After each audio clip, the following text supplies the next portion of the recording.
பார்த்தீங்க அப்படின்னா பேண்ட்டுக்கு எப்படி மெஷர்மெண்ட் எடுக்கணுங்கிறது தான் பார்க்க போகிறோம். ஓகேங்களா? ஸோ ஃபஸ்ட்டு ஒன்று ஃபுல் லென்த்து. இப்போ ஃபுல் லென்த்துங்கும் போது பேண்ட் நீங்கள் எங்கே கட்டுவீங்கன்னு கேட்டுக்கோங்க. ஓகேங்களா? ஒவ்வொருத்தவங்க ஒவ்வொரு மாதிரியாக பேண்ட் கட்டுவாங்க. ஸோ அதுக்கேற்ற மாதிரி நம்ம மெஷர்மெண்ட் எடுத்துக்கணும். இப்போ ஃபுல் லென்த்து மேலேருந்து கீழே வரைக்குமே ஃபுல் லென்த்து தர வரைக்குமே நீங்கள் எடுத்துக்கணும். காலோட சுற்றளவு அதுவும் நம்ம எடுக்கிற மாதிரி இருக்கும். அடுத்தது சீட் சர்க்கம். இப்போ எலாஸ்டிக் வச்சு நீங்கள் தைக்கிறீங்க அப்படின்னா மேலே இருக்கிற சுற்றளவு, ஓகேங்களா? பேண்ட் எங்கே கட்டுவாங்களோ அந்த இடத்துல இருக்கிற சுற்றளவு நீங்கள் எடுக்கணும். அடுத்தது சீட் சர்க்கமும் நம்ம எடுக்கிற மாதிரி இருக்கும். ஓகேவா?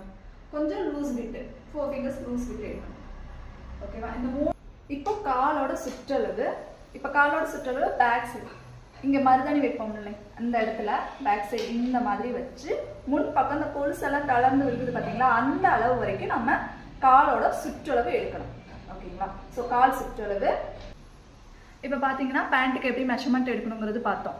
ஃபுல் லென்த்து, சீட் சர்க்கம், எலாஸ்டிக் வைக்கிறீங்க அப்படின்னா வேஸ்ட் சர்க்கம் நம்ம எடுக்கணும், கால் சுற்றளவு. இந்த 4 மெஷர்மெண்ட் மட்டும் இருந்தாவே போதும். Normal pant, Patiala pant, semi Patiala, gathering pant இது எல்லாமே நம்ம தைக்கலாம். நெக்ஸ்ட் வீடியோவில் இந்த பேண்ட்டுக்கான ஃபார்முலாஸ் என்னென்னங்கிறது பார்த்துடலாம். ஓகேங்களா? ஸோ இந்த வீடியோ பிடிச்சிருந்துச்சுன்னா லைக் அண்ட் ஷேர் பண்ணுங்கள். மறக்காமல் நம்மளோட பேஜையும் ஃபாலோ பண்ணிக்கோங்க. தேங்க்யூ.